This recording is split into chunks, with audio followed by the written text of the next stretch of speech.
I have a question. Do you think that each country needs a different kind of a human design leading them? So I'm not sure country-wise. Like I would say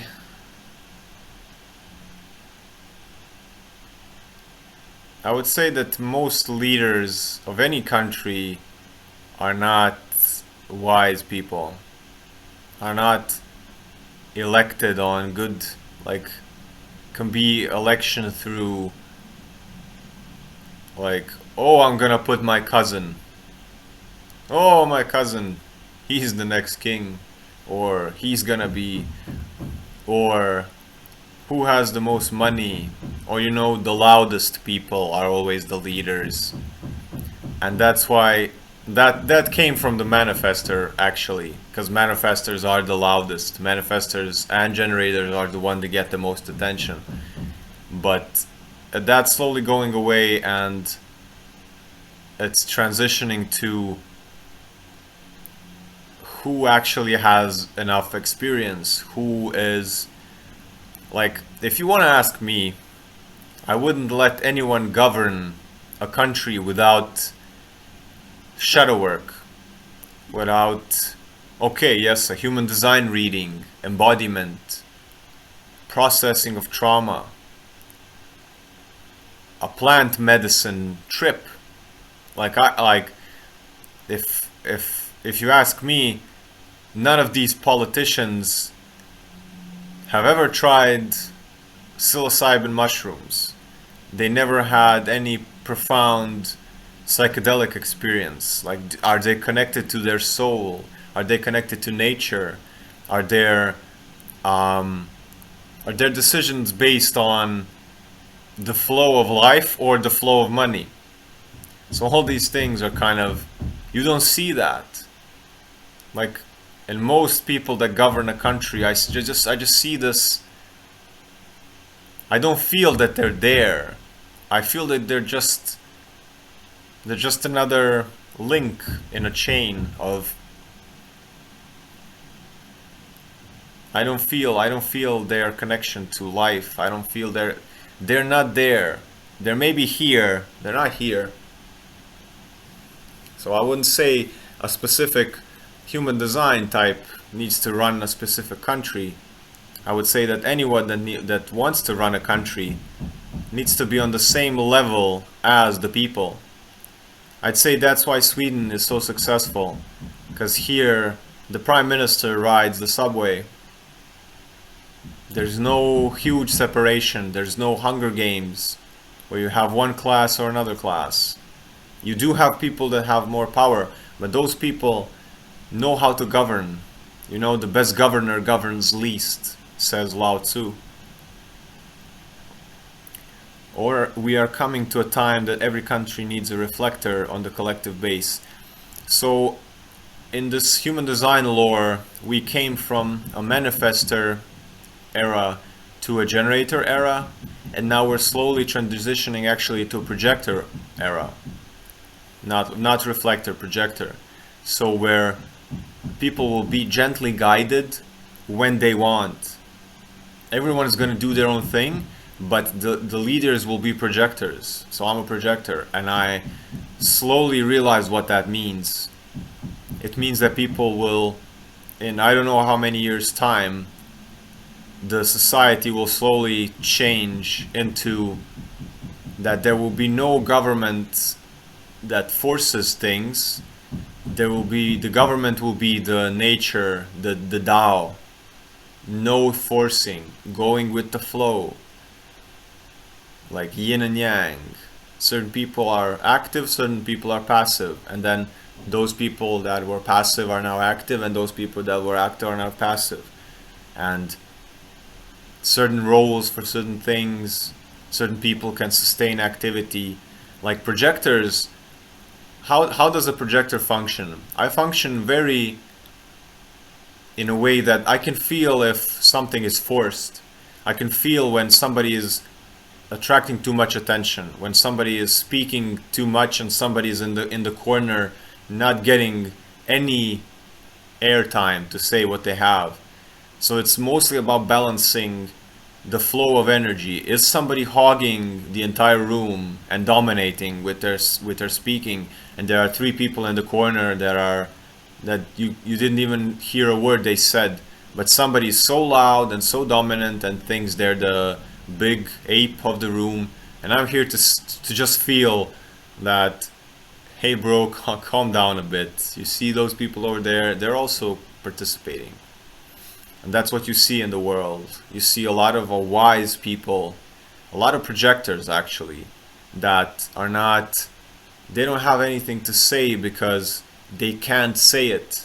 Because it's a generator world, it's a manifestor world, the loudest, the most, it's a dog eat dog world, where it's not about what you have to say, it's about certain type of strength and money and influence and status.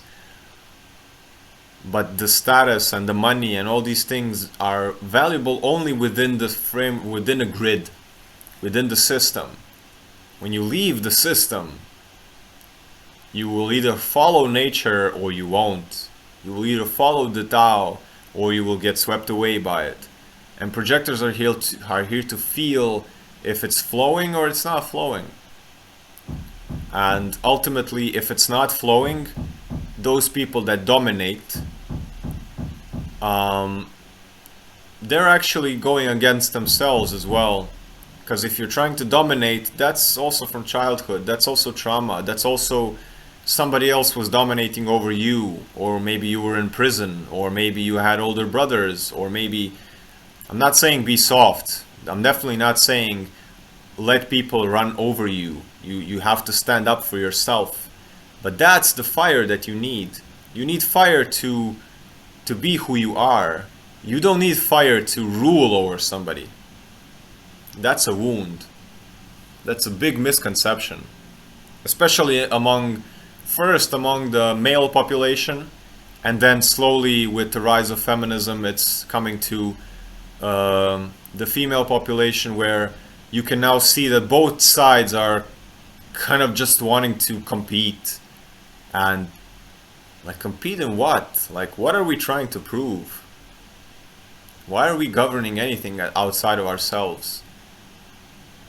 Like, all this talk of who's gonna govern, who's gonna lead yourselves.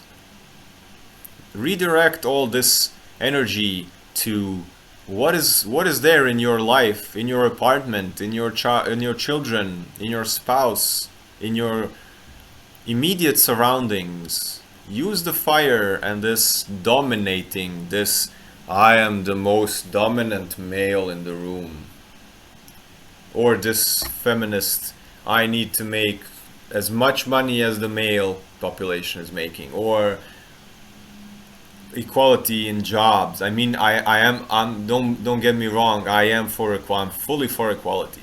I'm fully for women in the workplace. I'm fully up for all that.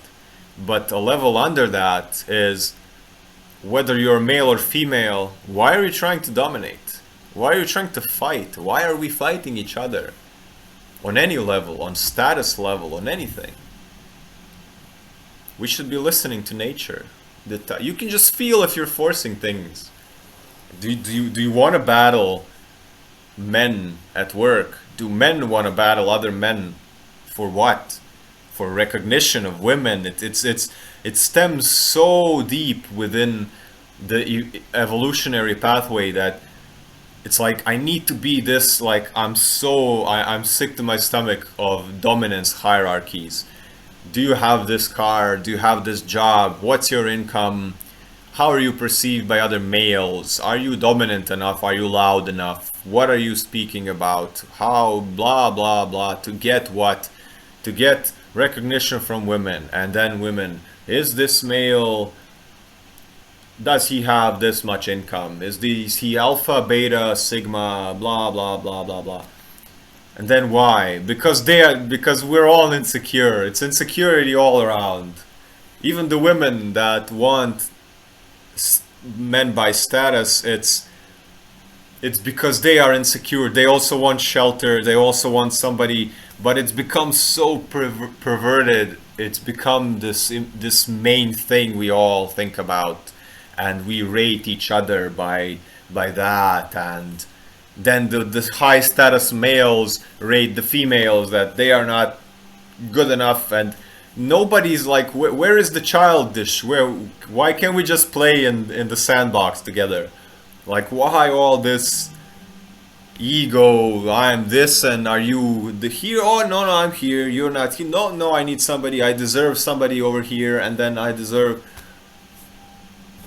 And then the society, like, women focus on their looks, and they try to pull high status males with their sexuality alone, and then the high status males just work their bicep and they just walk like this because that's the only muscle group they ever developed. And then I feel that the heart is missing. Like, we're not connecting with each other on this child level, on this life level of I came here to experience this life, and who are you? Are you here to experience this life as well?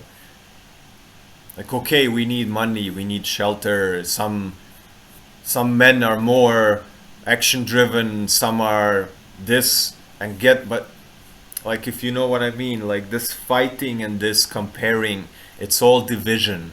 It's all division. Even within females, even within males, even in the male workplace, and then you have the feminist movement. I think it's also too much. I think it's too much. I think through the feminist movement, it's for equality, but I think through the feminist movement, women are losing their femininity. They're losing their grace. They're becoming warriors, and nothing's wrong with a little fire. But I think women are becoming more like a man. They're losing their grace. They're losing their soft side. And like a man needs the warrior side, the man also needs a soft side, and the woman can also need a warrior side, like Amazon women, you know, like the warrior huntresses or the elvish or whatever fire aspect, whatever fire element you can embody when you are a female. And also the female also needs the graceful element, the passive, the yin, the receptive element. And I feel that feminism is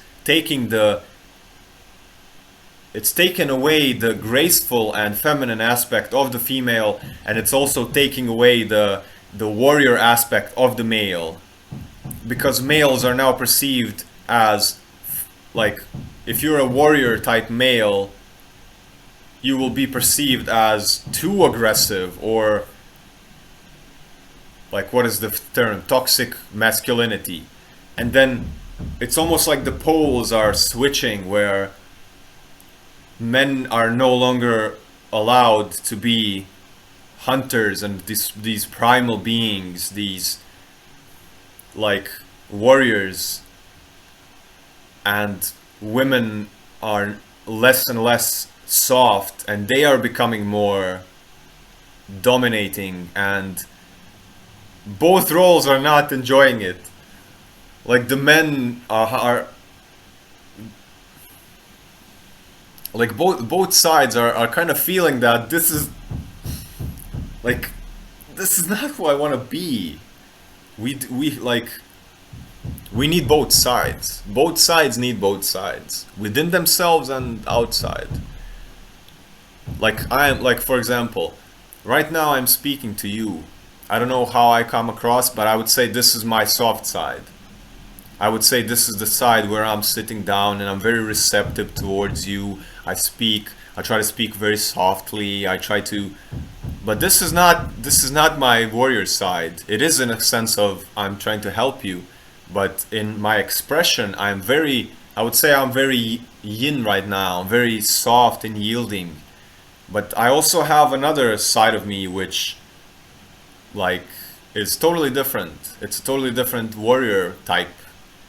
And we need both those sides. And if, let's say, you're a female and you are only competing in the workplace, you're only trying to become like a man, trying to fight in a world. Don't think of it like you're trying to become a man in a man's world. You're trying to become a machine in a machine world. Both man and female, both male and female.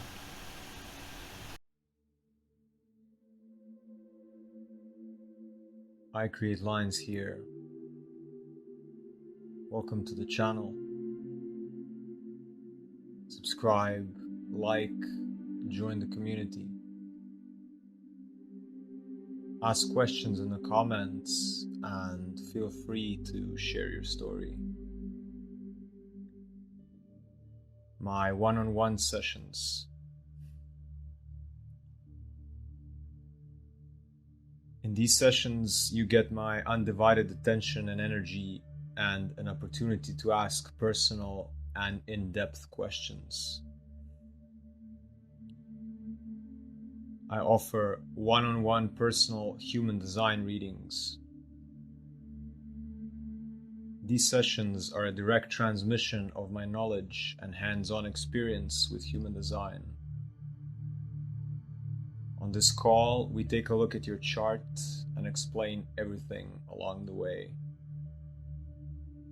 These sessions can change your whole life in a few hours and reprogram old beliefs. You will meet your true self for the first time and get practical tools how to trust, navigate, and make decisions from your intuition. You can get a 2-hour reading, a 1-hour basic reading, or you can take advantage of the discount bundle, buy 4 and pay for 3. I offer one-on-one personal psychotherapy. These sessions are an open and safe container for you to feel seen, heard, and understood.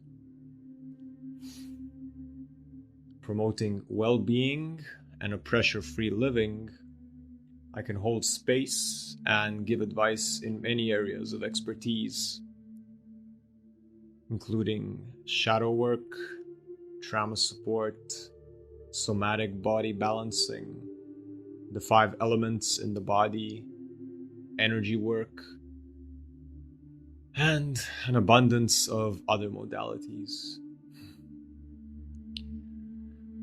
You can book 1-hour sessions or also take advantage of the discount bundle, buy 4 and pay for 3. I offer 3 audio courses: Human Design Basics, Human Design Intermediate, and Elemental Balancing. Human Design Basics is aimed at those who are new and want to get started.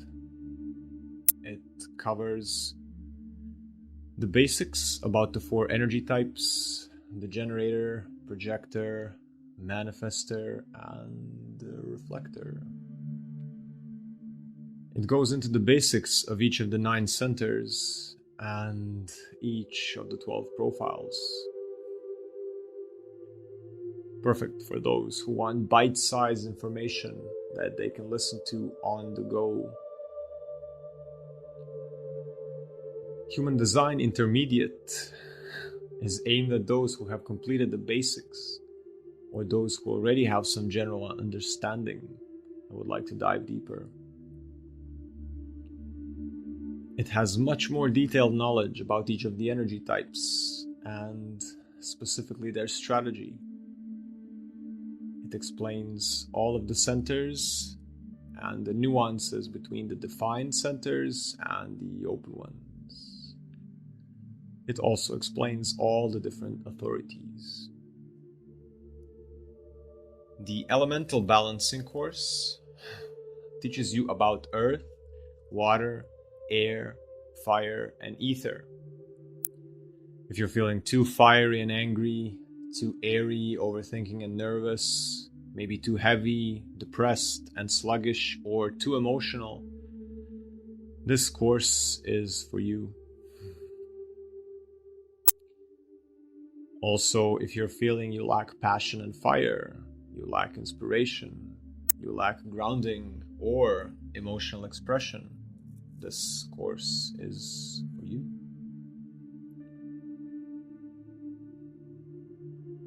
You can download my 3 books for free. They are called Initiation into Human Design, Etheric Drops 1 and 2.